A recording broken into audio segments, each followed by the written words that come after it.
Hello, hello, hello. Thank you so much for being here, ladies and gentlemen. I just want to jump straight into the video. Today, we're going to watch a video about how another person completely avoids paying rent.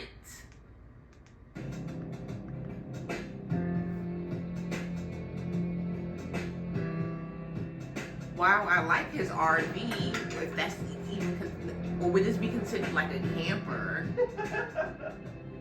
I got the van in September of 2021 after selling my house, which I had there. I worked as an engineer for 5 years in the aerospace industry and just kind of got tired of sitting at a desk, doing the desk the day in, the day out, the monotony. I was in Nashville. I feel you. Who else is tired of the day in, day out monotony? Who else? If you are tired, just put a tired emoji in the comment section. For a Chiefs game, and I was just looking through the app and I saw this thing and I knew immediately that this is what I wanted. So here is the entrance to my camper. It's kind of cool because as opposed to like other van models where you have multiple entrances, you have the rear doors and the slider door. I kind of have one entry, which makes it feel, I guess, a little bit more like a normal New York City apartment. I have one door that I come in and exit, and it's like, I'm entering my home now. And behind me, I have the kitchen sink and my propane stove. So it's a 2-burner stove. Believe it or not, I'm a little bit ashamed to say this, but I haven't even used it yet. I have tested that the propane comes through, but I haven't even lit it in the year that I've been here, which is kind of horrible, but it's true. On my right here, I have my shower. It's a wet bath and toilet all in one. It's a Thetford cassette toilet, which is kind of crazy because the model hasn't changed in 30 years. I'm pretty sure I can buy the same one that I have now. So that's pretty cool.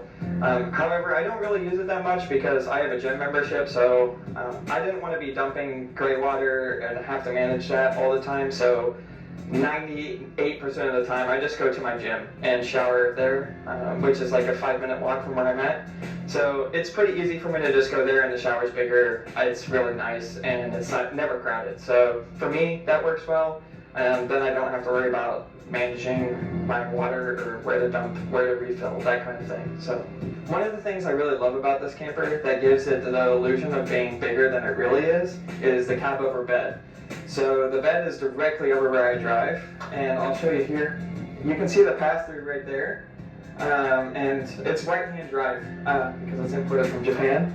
So my bed's right here. It's a full-size, a Japanese full-size, which is just the same thing as a full, but it's Japanese. So to get into my bed, I can basically just stand on this, it's a metal structure that basically separates the rear living space to the cab. So I'll just stand up, and it might be hard for some people, but I just gotta step up and lay in. That's how I get into bed. And getting down, I'll just step on my thing and jump down. So it's not too much of a pain. For some people, it might be a thing. I thought about adding a step, but for me, it's pretty easy to get up there. So these are my passenger side upper cabs. On the first one here, I have my snacks, so just Cheez-Its, granola bars, things like that. In this middle one, I have my pots and pans, cooking utensils, which I almost never open. I don't cook very much.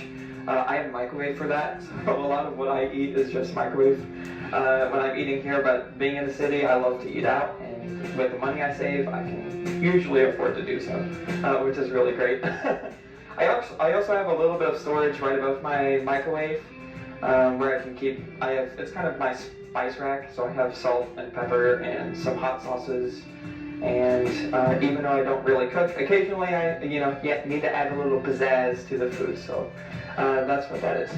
So back when I had a house, I played quite a bit of Call of Duty. I'm not like one of those cool gamers that has a built-out PC and plays a plethora of games. I'm like your basic pro gamer guy. I just play Call of Duty, but it's pretty cool. I can do that in my van. I just use my phone as a hotspot. I'm on Visible. Would highly recommend it. It's $25 a month, And as far as I know, it's the only truly unlimited hotspot that you can get. And being in the city, it works great for me. Even when I travel, it's on the Verizon network, so it works great for me. And I'm able to play Call of Duty like online. Occasionally I get a little bit of lag when it's cloudy outside, just because the connection to the towers isn't quite as clear. But most of the time it works great for me. I can stream movies on Netflix.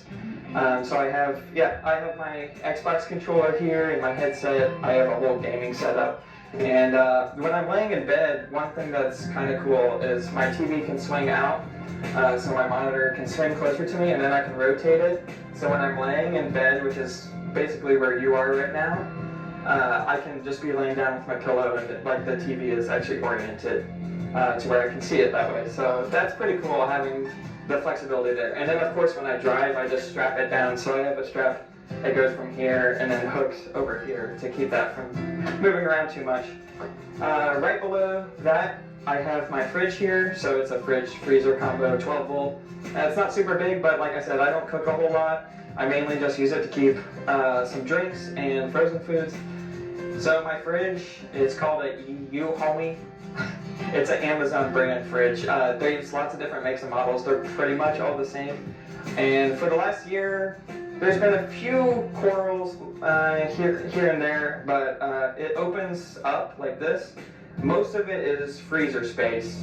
There is a little bit of fridge. So I can fit a gallon of milk and some fresh vegetables in the fridge side if I want. But like I said, I eat mostly frozen foods, so for me, I don't really need that. It's plenty of space for me. It's about 2 feet deep. Yeah.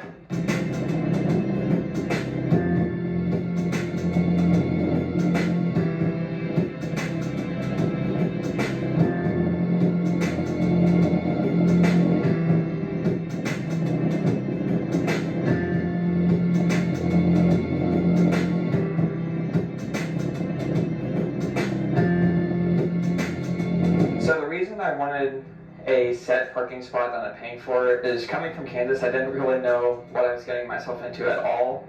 I had seen some videos on YouTube about people living in vans in New York, so I knew there was a little bit of a community, but it still scared me. Just like I didn't have any connections here in that world, and I hadn't been living in a van until this point, so it was just kind of like I needed a set spot that I could call my own. So that's why I decided to contact this guy.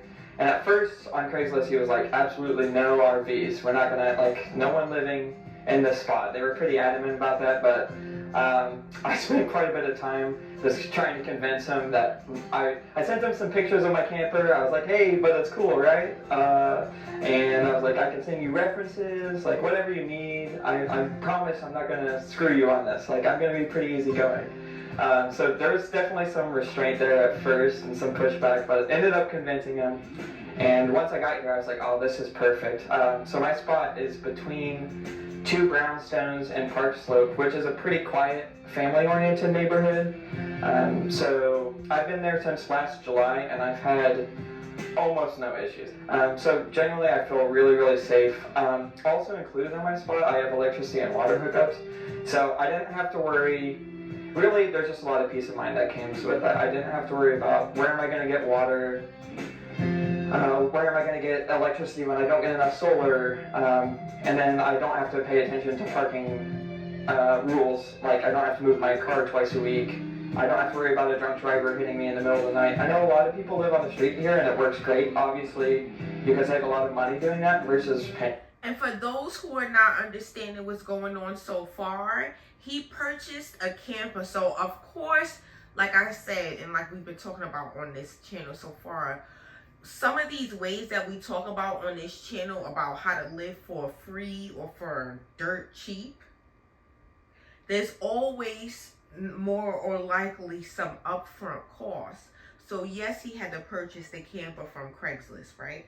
But he was able to find a parking spot to park the camper on. So he doesn't move the vehicle. So he literally acts like the camper van is a legit apartment. And then he just jumps on a train and everything just like everybody else. to rent a spot, but for me, it's worked out really well, and I would recommend it to people. I mean, there's a lot of options actually. Just parking lots that are unused. You can find anything from probably $100 a month, $200 a month to as much as you want to pay, depending on the neighborhood. So in my neighborhood in Park Slope, the average studio apartment, 1 bedroom, is like $3,200 a month, which I found absolutely astonishing. And that's Brooklyn, ladies and gentlemen. That's not even Manhattan. I'm originally from New York City. $3,200 a month is the average in Park Slope. And there's projects in Park Slope, y'all. Like, I couldn't believe it coming from Kansas. It was like 6 times what I was paying for my mortgage in Kansas, which is, it's just crazy. And the thing is, I was like, I'm not really losing that much space at all. If losing, there's a lot of apartments here that are about as big as my van. And this van I really love because it feels bigger than it really is. So there's a lot of apartments. I could have been paying $3,000 a month for a space about this size. So it's like, I want to be in the city. I want to be in a good area. I want to be around a lot of things to do, but I'm not paying, $3,200 a month for this much space. It just, to me, I know that works for a lot of people, but for me, it didn't really make sense. And doing the van life has really worked out. And ladies and gentlemen, that's pretty much it. So pretty much what he does is he spends about $300-400 on a parking spot.